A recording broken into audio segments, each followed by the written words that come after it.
Bryan Evans, a former co-editor and ongoing editorial board member of Alternate Roots. He'll be presenting something we're currently working on, which is the living wage movement in Canada, community-based responses to the expansion of low-wage work.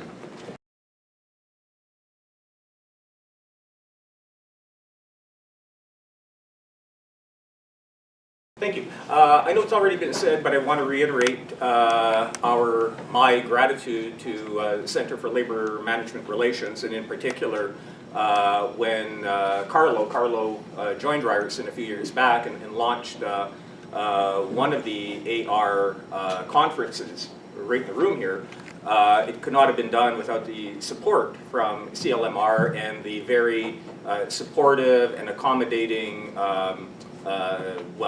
solidarity coming from the then director, Maurice Mazerol. And so, thank you, Maurice, for launching us in that direction, because we're in a fine place like we are because of people like you.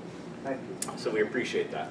Carlo and I have put together a little bit of work looking primarily at the Canadian living wage movement. And you can't look at anything like that from a purely national perspective. It really does have to be comparative. But the one huge gap that we have in that kind of work, research, writing, is looking at the Canadian context. There's virtually nothing of a fairly comprehensive nature looking at the Canadian living wage movement and its relationship to other movements. So what I think we need to begin with, I'm going to move, I have far too many slides, I'm about like 92. I'm kidding, there are only about 27, but I'm going to move a lot of them. But the one thing that we have to think about, I think we have to think, like, we never arrive where we are historically without a whole lot going on before. It's been alluded to by McBride and Muirhead and Carlo's initial comments about the historical dimension. But we're only here talking about the living wage because of where we are coming from and where we have arrived at. And we're here talking about the living wage, or have been talking about the living wage, at least going back to the United States since the early 1990s, because of a particular shift in the political economy of capitalism.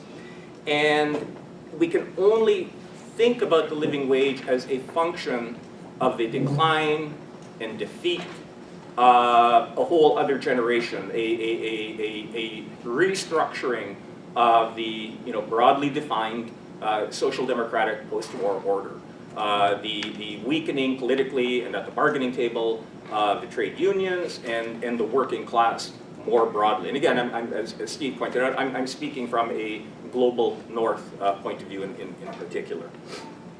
But it really is a function of the golden age of capitalism, of that social democratic project that many of us romantically want to harken back to and try to rebuild, is really over. And the living wage movements, whether in Canada, the United States in particular, New Zealand, and the United Kingdom and beyond, is very much a reflection and a function of that reality. And there's a interesting tension within the living wage idea and the politics of it, where there are two trajectories inherently embedded within it. One liberal and one more radical. The living wage idea is very much hearkening back to and putting at the center of the project the idea of meeting human need. But the meeting of human need can take two different directions. Maybe we can talk about that a little bit later. But so we all hear about the living wage, but what does that mean? And so operationally, there is a definition of living wage, at least in the Canadian context. I'm not quite sure about the American.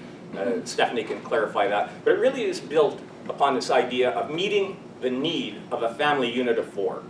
2 adults, 2 children, and not just meeting their need in order to enable social reproduction, but to enable them to participate at a minimal level in the life of their community. And in that regard, it's very different at a practical policy point of view and a philosophical point of view from the minimum wage, which is, of course, has been pointed out, we all know, a statutory minimum, which, again, is very much a reflection of what I alluded to about the end of another era and arriving at the point that we're at, which is a minimum wage, if you look at the data, was much more reflective of what was needed in real life. And then watching that erosion over a long period of time.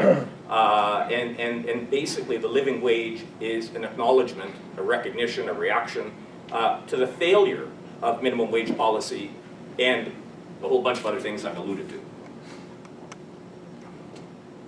Now, we're going to get into a little bit of repetition here, so I'm going to move quickly then. It was referred to or mentioned the two approaches around advocacy and implementation strategies. One, regulatory, the focus primarily on local municipal government adopting what we could call a fair wage policy, which would apply to direct employees and third-party contractors. And the other part, which is a very interesting part, and requires a lot more teasing out, being the voluntary aspect of it, where a large number, a key part of the campaigns in Canada, and in some cases the campaign, is centered around encouraging, lobbying, strong-arming, depending on where you are, employers to adopt a living wage. And this creates some very interesting tensions,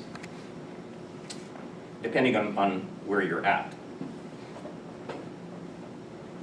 Now, in terms of the idea of the living wage, it's not a new idea, even though, you know, in the 1990s, it really did emerge in the United States within the context of impoverishment, in the context of dramatic economic expansion, where the idea that work should pay really did emerge. And in fact, the Austrian Social Democratic Party ran on that slogan in the last election a year and a half ago, which was, you know, work should pay.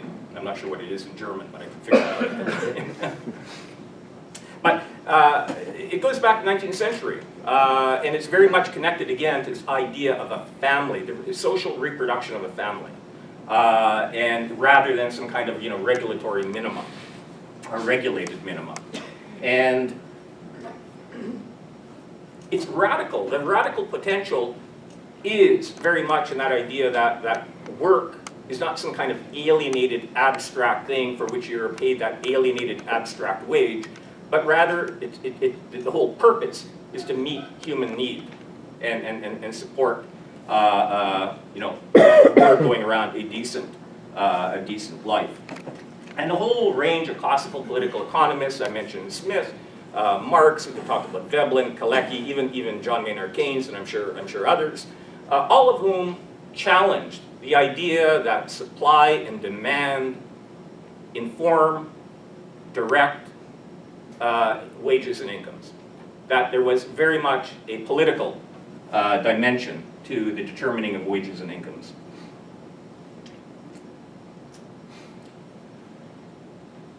Oh, where am I? Ah, there we go. And in fact, you know, when you boil it all down, you know, these dramatically different political economists of one type or another, you know, have identified the determining of income and wages is ultimately, fundamentally about social power. It's about politics. And Steve McBride mentioned this in his presentation, where it is about mobilization. It is about the politics of it. How do we get from where we are to there? Won't be a matter of, and I say this very carefully, there's a certain utopian dimension, and by utopian I'm referring back to 19th century utopian socialists of the David Owen type, who were of the view that if you make a good argument, you convince the people who have power and who have money and who have capital to buy into your project because it makes sense, right? And there can be moments of that for sure, but on the other hand, ultimately there is a certain kind of politics at play and a maldistribution, unequal distribution of power. And there are a whole variety of factors that we know about, which McBride and Muirhead covered, and I won't do that any further. Carlo put together a whole bunch of slides which indicate that things are bad. Okay. and you know, I mentioned, you know, their whole range of political, policy, macroeconomic failures, transformations which have occurred, which have brought us to the moment that we're in. I'm talking about, you know, a living wage. It's sort of like we've gone from 1898 to 20 whatever in a very rapid order, but not for nothing. But you know, one bit of data Carlo collected, you know, very much demonstrates how the minimum wage as a policy tool has eroded and failed, and consequently, part of the politics of the living wage movement are in, as I say, in response to that failure, that inadequacy. And the other part of it being how governments, it's also like the shift in government thinking, although, you know, Ontario and a few more in the United States might be different, or are different, not might be, are, and the beginning of a shift in that conversation.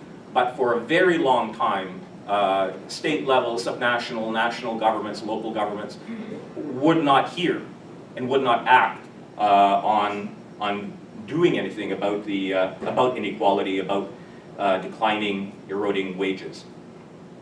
The PEPSA study, again, the dramatic expansion of job insecurity. This is where I think the living wage movement has great potential, both radical and liberal, in that, as we were saying to a few people, Stephanie and others last night, it kind of reminds me of, and most people here are too young, of the Vietnam War. And when the draft began eating into the upper middle class, people really began paying attention. When it affected, you know, racialized minorities and the poor, you know, it's like, yeah, it's dodgy, it's a problem, but it's really when it began eating into, you know, those nice suburban people that it began to shift. The living wage thing, we're all touched by it. We all have friends, family members. I think about my niece and nieces and nephew who've done everything right, gone to university, gone to college, and yet still can't get economic traction. And so this growing expansion and work which Wayne Luchuk through PEPSO, a number of people here, John Shields, Grace Edward Galabuzzi, I'm not sure who else, a number of others are involved in, really tracks in a frightening way the expansion of precarity, of insecurity, where we're looking at nearly 1/2 of all jobs in the GTHA, Greater Toronto and Hamilton area, are being are precarious by some definition. Who are minimum wage workers? Again, temporary employment. Again, all the trend lines. I'm not going to belabor it. I'm probably running out of time. They all go in one direction, right? And we're all agreed on that. But it's also kind of affirming to look at the numbers, which make you feel insecure.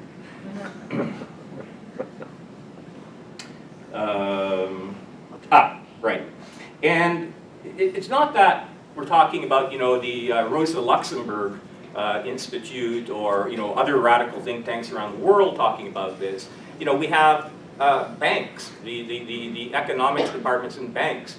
I think the TD only yesterday, and the Canadian Imperial Bank of Commerce maybe 2 weeks ago, coming up with an employment quality index. And so, you know, coming from the very heart of the mainstream, saying we have a problem here.